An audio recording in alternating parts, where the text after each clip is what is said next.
Oh boy. We'll see you after, Sam. So the gospel is from Matthew 14:22-33. Good, Stace. Okay, Stacy. All right, a reading from the Holy Gospel according to Matthew. After he had fled the people, Jesus made the disciples get into a boat and proceed him to the other side. While he dismissed the crowds, after doing so, he went up on the mountain by himself to pray. When it was evening, he was there alone. Meanwhile, the boat, already a few miles offshore, was being tossed about by the waves from the wind was against it. During the fourth watch of the night, he came toward them walking on the sea. When the disciples saw him walking on the sea, they were terrified. "It is a ghost," they said, and then they cried out in fear. At once Jesus spoke to them. "Take courage, it is I. Do not be afraid." Peter said to him in reply, "Lord, is it you? Command me to come to you on the water." He said, "Come." Peter got out of the boat and began to walk on the water toward Jesus. But when he saw how strong the wind was, he became frightened and began to sink. He cried out, "Lord, save me." Immediately Jesus stretched out his hand and caught him, Peter, and said to him, "O you, O little faith, why did you doubt?" After they got into the boat, the wind died down. Those who were in the boat did him homage, saying, "Truly you are the Son of God." The Gospel of the Lord. Praise you, Lord Jesus Christ. So after he had fed the people, so the miracle of feeding all the people, Jesus made the disciples get into the boat. So this is kind of interesting. He had them all get into the boat, and there was a storm. So he knew, you know what I mean? So he get in the boat and go out into the storm. So he can walk out of it. Well, yeah, but I mean, it's, you know, I mean, they obeyed him, right? They could have said, I don't know, it looks kind of rough out here. But I mean, he sent them out into the storm. And often Jesus will send us out into the storms of the world, right? We're called, you know, he's going to be there. And, right, we just have to have that trust. So after doing so, he went up on the mountain by himself to pray. So we heard about Elijah going up to the mountain to pray, right? Moses went up to the mountain to pray. Jesus went up and was transfigured on the mountain. So again, we have going off by himself to pray. And that's something we should do in our life, right? We should go off alone and pray, being one with God and talking to him.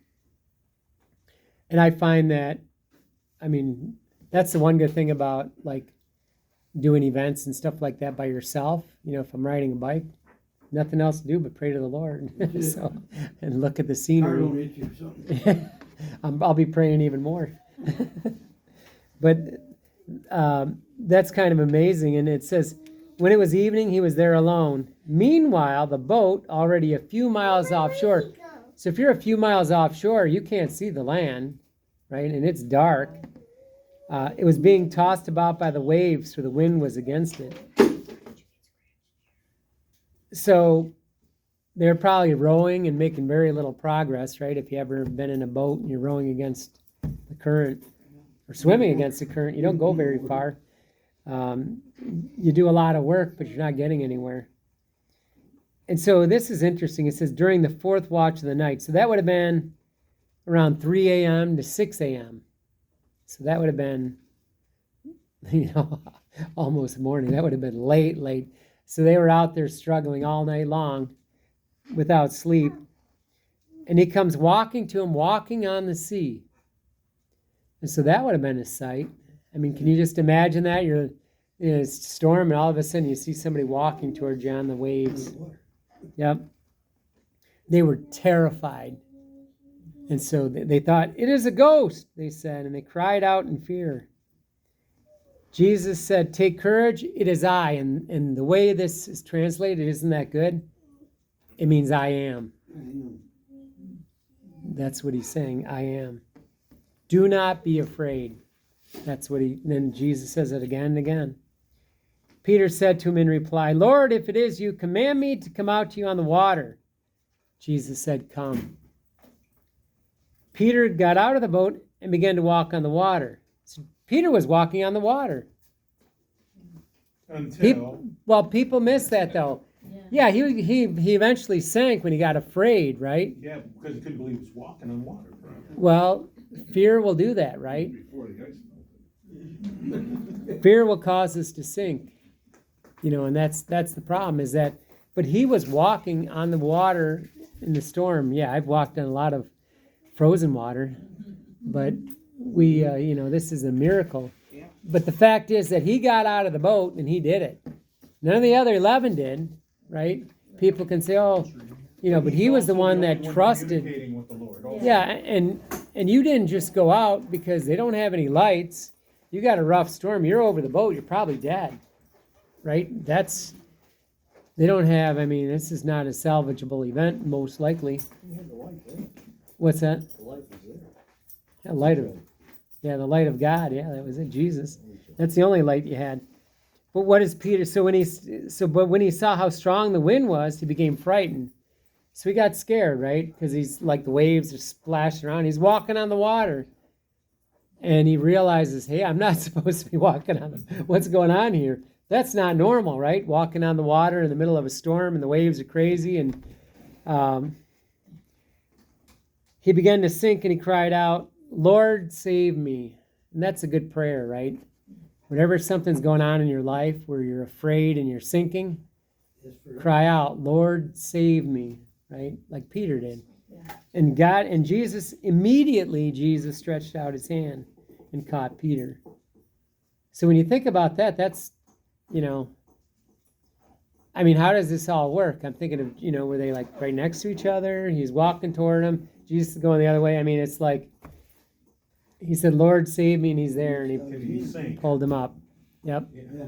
He probably went down like that once he realized. Yeah, I don't know.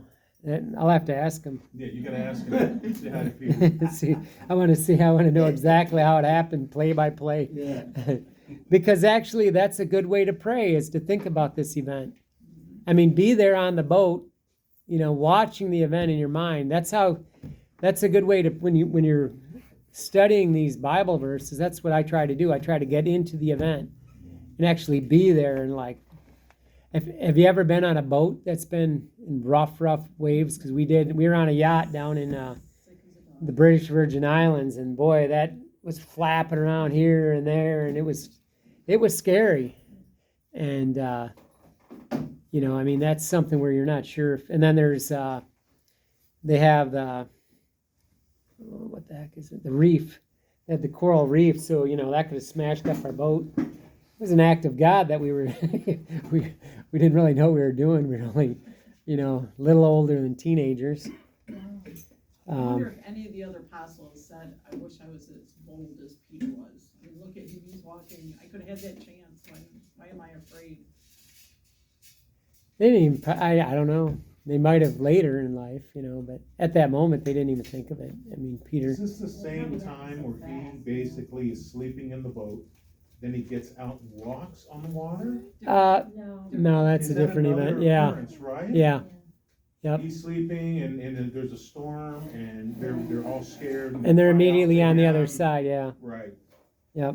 Is this the same fish story where Jesus told them where to drop the nets? No. Okay. That's at the. Yeah. Yeah, no, this is a different one. And he said to them, "Oh, you of little faith, why did you doubt?" So was he talking? He was, I'm sure, talking to Peter, but also to all of them, right? None of them had enough faith to even get out of the boat. And I mean, most people don't get out of the boat. We stay in the boat. We're afraid. You know, I mean, and I'm just speaking metaphorically, right? We don't. Especially if you can't swim. Well, I mean, yeah, but I mean, even in all our other things in life, we don't even take a chance. I always call it the chicken line, right? So all the angels are watching. If you're got a calling from God, are you going to go out in faith and do something? You're going to cross that chicken line, or are you going to just be a chicken? You know, I mean, we're called to go past that line and go out in faith. And all the angels and saints are rejoicing when we do that. Because then we're doing what Peter did, walking on the water. And we have that. If God's with us, then what are we afraid of? And it won't be something, you know, where you're going to put the Lord to the test by jumping off a rock or something, a mountain. But I mean, like even evangelizing, you're going up to talk to people. And it's in those times where I've listened where the greatest things happen. You know, I mean, it's just, because a lot of times it's like, well, I don't really, you know, you see somebody having an issue or problem or suffering, and you think, well, should I go talk to him or not? You just do it, right? I mean, you just be there and you be present and put aside all the talk in your head, like maybe they don't want to hear this, maybe this or that, maybe that. What if this? What if that? Get rid of all that and just do it and go beyond that and just trust that God's going to be with you because you're trying to promote his kingdom, right? That's what you're trying to do. I mean, and if you see someone, especially when they're mourning, I mean, that's where I've had some really, you know, God will compel me, go talk to them. You know, they need the message from Jesus. You know, that's what we're called to do a lot of times. And it ends here where they say, truly you are the Son of God. So they're worshiping him. So it ends with worship. So they understand that this is not just a special person, you know, or a skinny Buddha. No, this is God. This is God. And they worship for God. You know, only God deserves worship. And they worship him. And so I think that's important, that you see this miracle and the correct response is worship, right? Because the miracles point to the divinity of Jesus. No one else could have done that. He has control over the sea. It says in Job something similar, that God moves across the water. He has power over all creation, right? He can crush the mountains, like we heard. He's in the wind. He sends the wind. He sends the earthquakes. He sends the fire. He has control over all of it. But again, I think if you have, you know, I would challenge you all. I don't know if you guys take time every day to pray in silence, but take extra time and just really, you know, let the Lord talk to you. Because when we're having a conversation, we talk and he listens, and he talks. Do we listen? Do we allow him to talk? Or do we just keep talking? Some people just keep talking, right? So. I pray to him every day.